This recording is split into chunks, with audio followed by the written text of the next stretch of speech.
My son trapped me in a locked room, snatched my phone, and ignored my desperate cries for an ambulance, hoping to inherit my wealth sooner. I am an elderly, ailing father, and he is a ruthless heir who sees me only as an obstacle. But 3 days later, when he finally opened the door, what he found left him screaming in horror. Welcome to your ultimate destination for gripping revenge stories, family betrayals, shocking betrayals, and emotional justice. Dive into tales where heartbreak turns into fury, secrets are exposed, and justice is served. Each story will keep you on the edge of your seat, questioning loyalty, trust, and morality. Subscribe now and join a community that loves suspense, drama, and stories that hit deep because everyone wants to see justice served. Are you ready to witness the ultimate payback? The spoon rattled softly against porcelain as Harold's hand trembled. The tea had gone cold again, just like most things in this house. Once, laughter used to echo down the halls. Now the only sound was the faint hum of the refrigerator and the slow, traitorous ticking of the grandfather clock that used to belong to his wife. "Dad, you really shouldn't be living alone," Damien said, eyes glued to his phone. He was standing by the kitchen counter in an expensive jacket, scrolling, not looking at his father. You could sell this place, move somewhere smaller. Or, better yet, let me handle it. Harold smiled weakly, the lines around his eyes folding like paper. Handle what? My memories? Your assets, Damien corrected, his tone casual, cutting. The house, the stocks, the land, you don't even use half of it. You're just letting it rot. Harold's hand paused midair. For a moment, he saw a flash of his late wife, holding their son as a baby, whispering, "He'll take care of you someday." He forced a soft chuckle. "You sound just like your mother when she wanted to repaint everything gold." Damien didn't smile. "I'm serious, Dad. You're not getting younger, and you keep refusing treatment. You're just waiting to die." Harold finished. The words hung heavy. Damien's jaw tightened. He didn't answer. That night, the rain came, heavy, unrelenting. Harold felt his chest tighten. He reached for his pills, his breath growing shallow. He tried calling Damien, but the phone only rang once before going to voicemail. By the time he stumbled toward the door, clutching his heart, he heard footsteps. Damien stood there, drenched from the rain, expression unreadable. "You called. I need the hospital," Harold gasped, collapsing to his knees. "My chest, my heart, please." Damien stared at him for a long, silent moment. Then, with eerie calm, he stepped inside, picked up Harold's phone from the floor, and slipped it into his pocket. "You'll be fine, Dad. Just rest." He pushed him gently into his room and closed the door. The sound of the latch clicking shut was soft, almost tender, but to Harold, it sounded like a coffin ceiling. Hours passed, then a day, then two. Harold banged on the door until his knuckles split. His voice cracked until only air came out. The glass of water beside his bed was gone, spilled on the first night. Each breath was harder to find. Outside, he could sometimes hear the faint sound of Damien's car leaving, music playing, life moving on without him. He pressed his forehead against the wood. "Damien, please, just call someone. I won't be mad. Please." No answer. The silence was unbearable. It wrapped around him like a shroud. Then something inside Harold shifted. Not his body, but his heart. Not the failing one, but the other kind, the one that had loved, sacrificed, forgiven too much. It went still, then cold, then sharp. He looked at the desk in the corner. The papers, the pen, the untouched stack of envelopes. If his son wanted inheritance, he would give it to him. Every cursed penny of it. As the light faded from the window, Harold whispered one last time, not as a plea, but a promise. When you open this door, Damien, I'll still be here. The clock ticked. The rain stopped. And in that house, love finally died, quietly like a heart that had decided it had done enough beating. The second morning came without sunlight. The curtains were drawn tight, and the air inside the room had turned sour. Harold could taste the dust with every shallow breath. His throat burned from shouting the night before, but still he called, "Damien, son, please. I can't move. Please, just open the door." No sound, not a footstep, not a whisper, only silence pressing back at him like another wall. He tried the handle again, weak fingers trembling against the brass. Locked, solid. His strength faltered, and he slumped to the floor, breathing in small, broken gasps. His medicine bottle lay just out of reach, near the edge of the rug, taunting him. By afternoon, desperation turned into delirium. He began talking to his late wife as if she were in the room. "Anna, do you hear him? He doesn't answer. He just left me here." The shadows stretched long across the walls, and the room felt smaller, heavier. The once proud father, who had built an empire from nothing, was reduced to a whisper trapped between wallpaper and regret. But in that suffocating silence, something strange began to happen. The fear shifted. It didn't disappear, it hardened. His trembling stopped. The crying stopped. He began to think. If Damien truly wanted him gone, then Harold would make sure he never forgot how he did it. He crawled toward the desk. The old mahogany one Damien used to study it when he was a boy.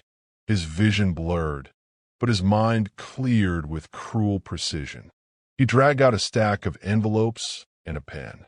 Each movement hurt, but each stroke of ink felt like reclaiming control. The note began as a plea and ended as prophecy. "To my son, you think locking me here will make you richer. You're right, you'll have it all. Every coin, every wall, every memory. But when you walk back into this room, what you find will not be mine alone. It will be yours too." He sealed it with a shaking hand, his heart pounding like a drum. By the third day, hunger and dehydration hollowed him out. His lips split. His body stopped sweating. But his eyes, they stayed awake, staring at the door, waiting. Sometimes he thought he heard footsteps. Sometimes he thought he heard music, Damien's favorite playlist echoing faintly through the vent. The cruel reminder that life went on just beyond that door. At one point, a sliver of light appeared under the frame. Damien must have turned the hallway lamp on. Harold smiled weakly, knowing it wasn't mercy, only accident. "Enjoy it, son," he whispered hoarsely. "Every light in this house will go out for you one day."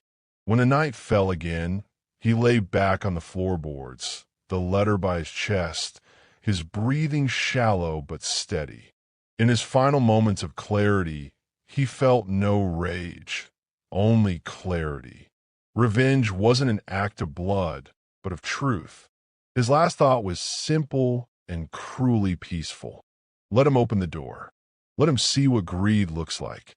The clock ticked once, then stopped, and in that frozen silence, the house waited for the son who thought death would bring him peace. By the time the second night faded into dawn, Harold's body had nearly surrendered, but his mind hadn't. The air in the room was stale, heavy with the scent of sweat and faint decay. Yet beneath that suffocating stillness, something inside him had sharpened. He had stopped pleading. The fear that once trembled in his throat now spoke in whispers of strategy. Each heartbeat became a countdown, not to death, but to the moment his son would return. He wanted Damien to see what he had done, to feel it crawl beneath his skin, the way helplessness had crawled through Harold's. He used what little strength he had left to drag himself across the room to his desk. The drawers groaned, stiff from years of disuse, but one slid open with a soft sigh. Inside were the old envelopes from his business days, papers yellowed with time, and a fountain pen that still smelled faintly of ink and oil. He pulled himself onto the chair, coughing, his breath rasping in his chest. He wrote slowly, deliberately.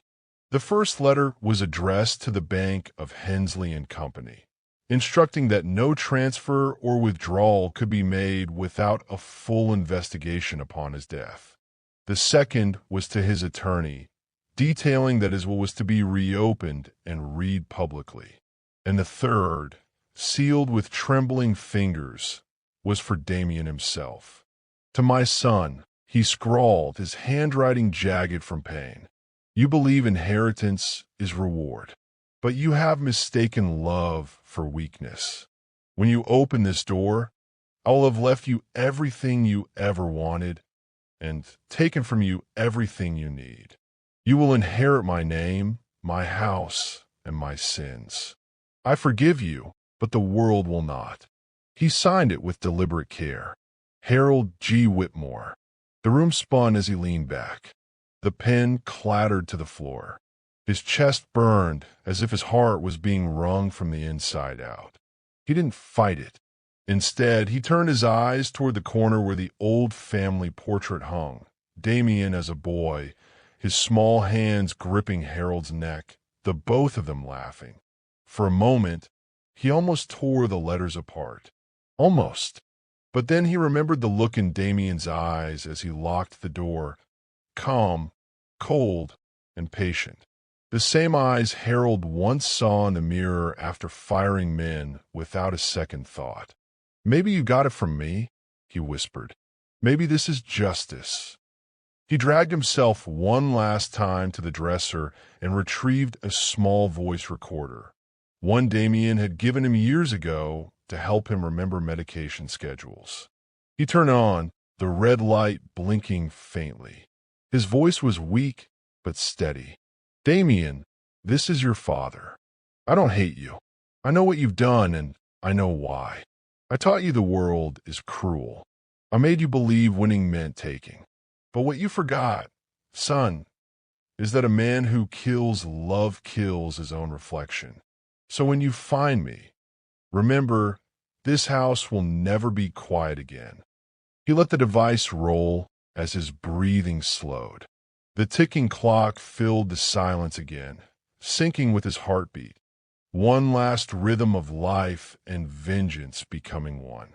When Harold's eyes finally closed, the faintest smile curled his lips. He didn't die afraid. He died knowing that the truth he left behind was louder than any scream for help. Outside, the house slept, unaware that every piece of paper, every recording, every silence in those walls now belonged to him still. The door remained locked. The air stayed heavy. And somewhere, the music box in the hallway began to play. Soft, haunting, as if the house itself was keeping time. 3 days later, Damien finally returned. He parked the car outside the old Whitmore estate, the morning sun bleeding across the cracked driveway. He had spent the last few nights in a hotel, enjoying what he called freedom. No father's lectures, no medical bills, no guilt. Just him, his whiskey, and the quiet hum of his imagination counting money that wasn't his yet.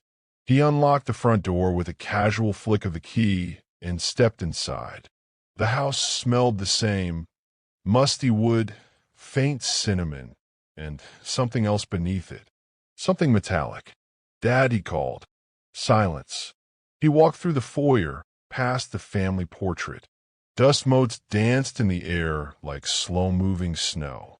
Everything looked frozen, untouched. He chuckled nervously. Guess you finally learned to rest, old man. But as he made his way toward the hallway, a chill ran up his spine. The grandfather clock that usually ticked steadily was silent. Its hands had stopped exactly at 3:17. That was the hour Damien remembered last hearing his father's voice, the night he locked the door. He shook off the thought. Coincidence, he told himself. When Harold's eyes finally closed, the faintest smile curled his lips. He didn't die afraid. He died knowing that the truth he left behind was louder than any scream for help. Outside, the house slept, unaware that every piece of paper, every recording, every silence in those walls now belonged to him still. The door remained locked. The air stayed heavy. And somewhere, the music box in the hallway began to play, soft, haunting, as if the house itself was keeping time. 3 days later, Damien finally returned. He parked the car outside the old Whitmore estate, the morning sun bleeding across the cracked driveway. He had spent the last few nights in a hotel, enjoying what he called freedom. No father's lectures, no medical bills, no guilt. Just him, his whiskey, and the quiet hum of his imagination counting money that wasn't his yet. He unlocked the front door with a casual flick of the key and stepped inside. The house smelled the same, musty wood, faint cinnamon, and something else beneath it. Something metallic. "Dad," he called. Silence. He walked through the foyer, past the family portrait. Dust motes danced in the air like slow-moving snow. Everything looked frozen, untouched. He chuckled nervously.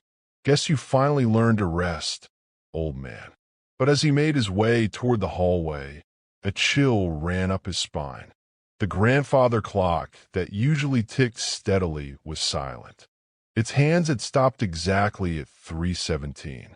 That was the hour Damien remembered last hearing his father's voice, the night he locked the door. He shook off the thought. Coincidence, he told himself. His fingers hovered, then pulled back. Later, he muttered, shoving it into his pocket. The moment he did, a gust of wind slammed the window shut. Papers scattered. The lamp flickered. Damien stumbled back, heart pounding. "Dad!" The name slipped out before he could stop it. He waited, breathing hard, staring at the door down the hall, the one he hadn't opened yet. That night, he couldn't sleep. He sat in the darkened living room, the music box playing again somewhere in the house, though he'd closed it hours ago. Every creak of the floorboard felt like footsteps. Every sigh of wind sounded like a voice. By dawn, his glass lay shattered on the floor. He hadn't dared open the locked door. Not yet, but in his mind, he could already see his father's eyes staring back through the wood. And somewhere, deep inside, Damien began to understand that some doors don't just keep the dead in, they keep the guilty out. The morning sun filtered weakly through the curtains, casting long shadows across the bedroom floor. Damien stood in the hallway, hand frozen over the brass doorknob.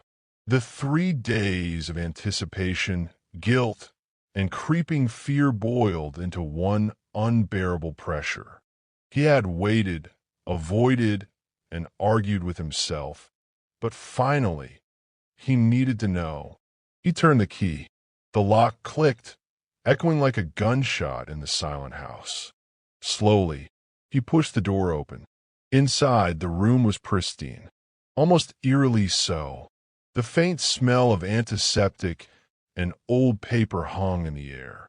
On the bed lay Harold, still dressed neatly in his favorite robe, as if waiting for Damien to arrive. Not a single scratch marred his body.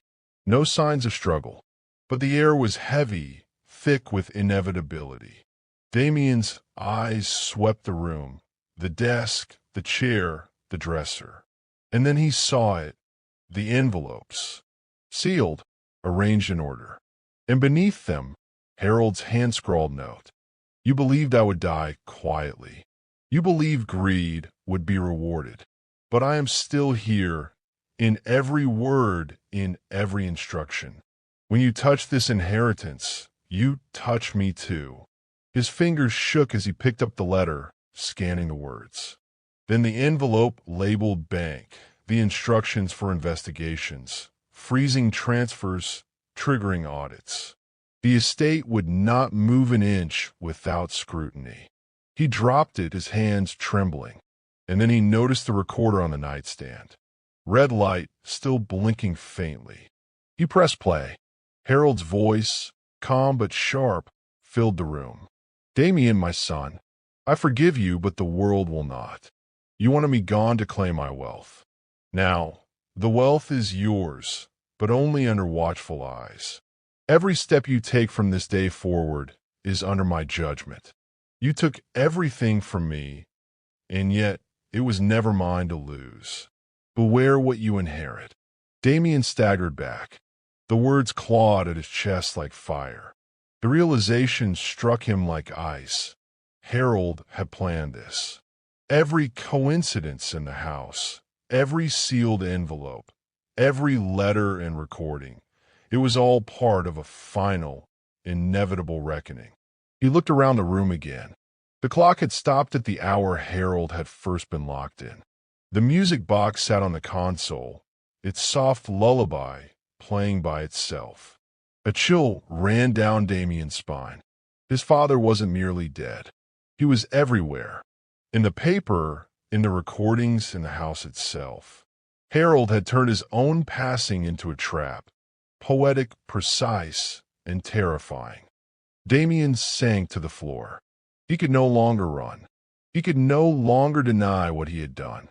The house, the law, and Harold's meticulous planning had formed an alliance against him, one he could never break. By evening, Damien sat alone in the living room. Callahan had left him with instructions, warnings, and a quiet dignity that carried more weight than any shouting or threats ever could. Damien understood at last that Harold's revenge wasn't in violence or screams. It was in precision, in truth, in the careful alignment of legal, moral, and emotional consequences that would follow Damien for the rest of his life. And somewhere, deep inside that house, Harold's presence lingered, not as a man, but as an inevitability, a shadowed ally ensuring that greed would never again be the victor. The house had become the courtroom. The envelopes, the letters, the recordings, the jury. Damien was the defendant. The mansion was silent, yet Damien could feel its walls closing in. Each creak of the floorboards sounded like a whisper of accusation. Every shadow felt like his father's eyes, watching, judging, refusing to forgive. He sat at the study desk, envelopes spread before him, the red wax of Harold's letters glaring like a warning. He tried to convince himself he could still manipulate the situation, rewrite signatures, alter documents, bypass the legal restrictions. It's just paperwork, he muttered, shaking. I can fix this. I'll get the money. But as he picked up the pen to forge the first line, the house seemed to breathe. A cold draft blew across the desk, scattering the envelopes. The music box in the corner began its haunting melody. He cursed, frustrated, but also unsettled. Every attempt to cheat the system felt heavier, more precarious. Then he noticed something he hadn't before. The small recorder on the nightstand, blinking red, faintly humming. He pressed play. Harold's voice was calm, unwavering, precise. Damien, if you try to cheat, remember, every action leave a mark. The law is only the beginning. My eyes are everywhere, my instructions unbroken. What you inherit is not just wealth. It is the weight of what you have done and the consequences you cannot escape. The words pierced him like shards of ice. Fear began to twist with his guilt. Did Harold know I would try this? In desperation, Damien tore open drawers, rifled through safe deposit information, tried to bypass Callahan's oversight. But the house seemed almost alive. Stacks of documents he didn't remember sealing were perfectly arranged. Letters he had missed now lay in plain sight. Every attempt to move assets, to alter anything, triggered more evidence against him. It was as if Harold's presence was inside every page, every corner. Damien's hands trembled violently as he realized the truth. The more he tried to cheat, the more he betrayed himself. By nightfall, exhaustion and terror merged. He stumbled to the grand mirror in the hall. His reflection stared back, gaunt, wild-eyed, shaking. For the first time, he saw himself as Harold had likely seen him all those years, greedy, cruel, short-sighted. His own image felt alien, monstrous. He whispered, almost to himself, I'm my father's son. I'm like him. But unlike Harold, Damien had no honor, no restraint. And the realization was brutal. He had become his own enemy. The very acts he committed to secure his inheritance were accelerating his ruin. The house seemed to mock him. Footsteps echoed where none existed. Doors creaked, though none had opened. The music box played louder, persistent. Shadows danced in the corners of his vision, and the envelopes seemed to rearrange themselves when he wasn't looking. Every attempt to manipulate, every act of deceit, mirrored the cruelty he had inflicted on his father and multiplied it. By midnight, Damien collapsed in the study, the pen still in his hand. Sweat soaked his shirt, his teeth clenched, jaw quivering. The house had become a mirror, reflecting back the worst of him, exposing every greed-fueled impulse. And in that darkness, he understood fully. The betrayal wasn't just against Harold. It was against himself. Every lie, every stolen step, every attempt to cheat had turned inward, consuming him. Harold's revenge wasn't just legal. It was psychological, moral, and eternal. The son who had locked a father away now sat trapped in a prison of his own making. The mansion itself, the letters, the law, and the weight of conscience combining into an inescapable sentence. The mansion had grown colder, quieter. Damien sat alone in the study, surrounded by Harold's meticulous orchestration, sealed envelopes, recordings, letters, and legal documents. The weight of 3 days' revelations pressed down on him like iron chains. His plan to cheat, to bend the inheritance to his will, had collapsed. Every action he had taken only tightened Harold's grip from beyond the grave. Callahan, the lawyer, returned that afternoon. His expression was calm, almost serene, but the authority in his eyes demanded attention. "Mr. Whitmore," Callahan said, placing a folder on the desk. "Everything your father anticipated has unfolded exactly as he intended. The envelopes, the recordings, the instructions, all legally binding and documented. Any attempt to alter them will not only fail, but will serve as evidence against you." Damien swallowed hard. I thought I could," his voice faltered. "You thought you could cheat death," Callahan finished. "But your father wasn't just preparing for your inheritance. He was preparing for your reckoning. Every moment you ignored, every act of greed, has been accounted for." Damien's hand shook as he opened the final envelope, the one addressed specifically to him. Inside was a single sheet of paper and a key. The letter read, "Damien, you sought my death for your gain. You inherited my wealth, but it is meaningless without understanding the cost. The key opens the safe, yes, but only under observation. The documents, recordings, and legal files will follow you wherever you go. You are free to live, but never free of consequence. Justice is not punishment. It is the inevitability of truth. A chill ran through Damien. He realized he had never truly escaped his father's reach. The house, the lawyer, the letters, the recordings, all were instruments of Harold's final lesson.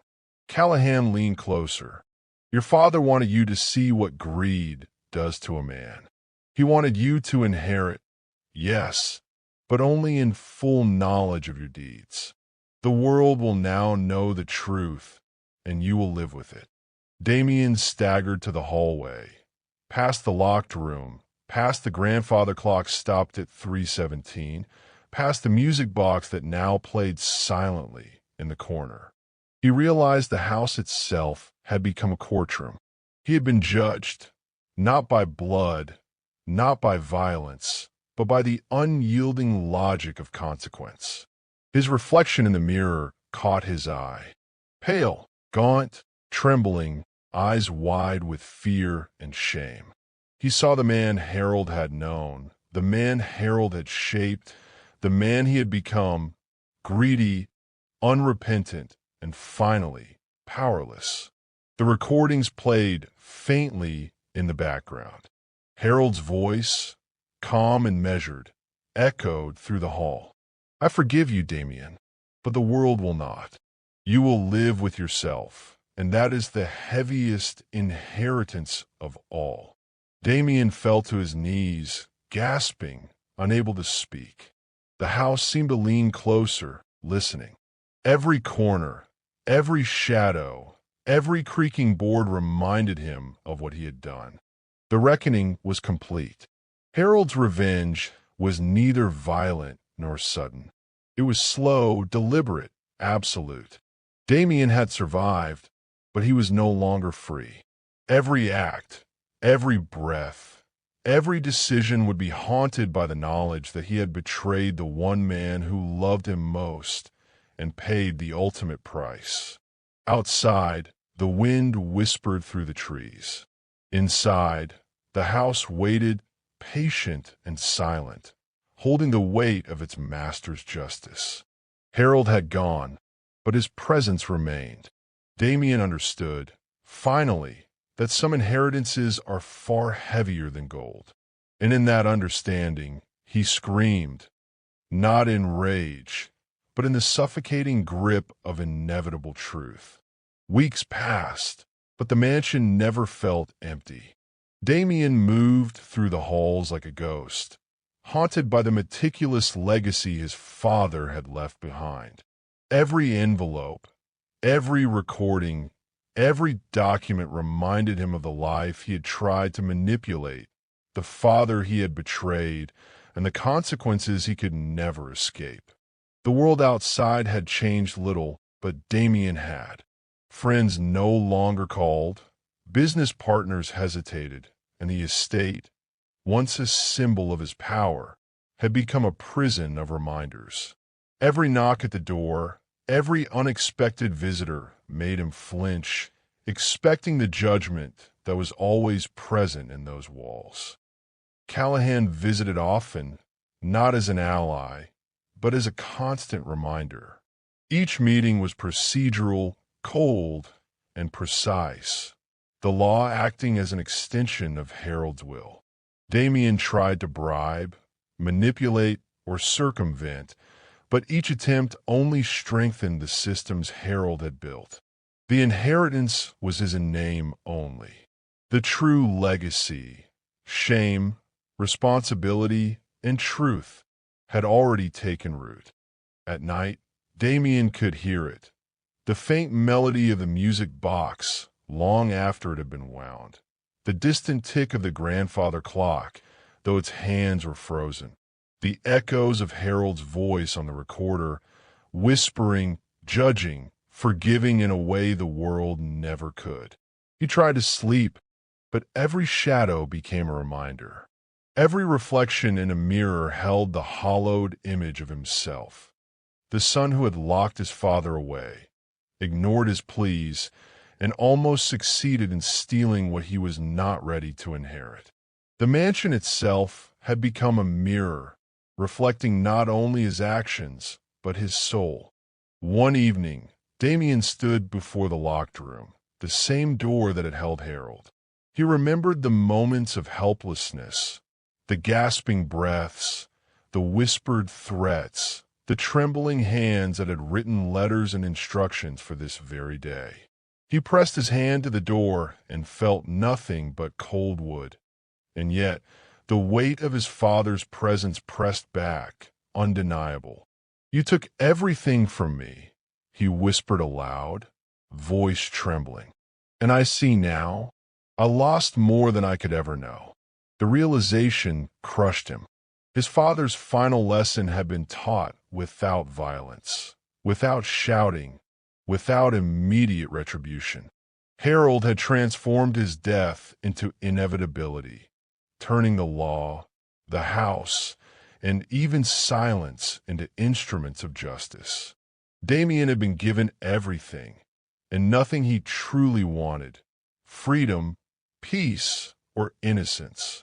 He understood now that some inheritances could never be spent, only endured. He was rich in title, poor in soul. Wealth had come at the cost of his conscience, his security, and any remaining peace of mind. Every breath he drew carried the weight of the father he had betrayed and the life he had squandered. The mansion remained quiet, but Damien never would. He wandered from room to room, each step echoing, each shadow whispering the truth he could no longer escape. Harold's revenge was complete, subtle, precise, and unrelenting. The son who had locked his father away had unlocked a truth far heavier than gold. Outside, life continued. Inside, the house remembered everything. Damien would live, but the reckoning would never leave him. Every knock, every creak, every ghost of sound reminded him of the final words. "When you open this door, Damien, I'll still be here." And Harold was, not as a man, but as inevitability itself. Justice had been served. Harold had transformed betrayal into legacy, and greed into eternal consequence. The silence in the house was never empty. It was full of truth, memory, and the echo of a father's final revenge. Thank you so much for watching my story all the way to the end. Your support means everything. Don't forget to subscribe to my channel and drop a comment below. I'd love to hear your thoughts.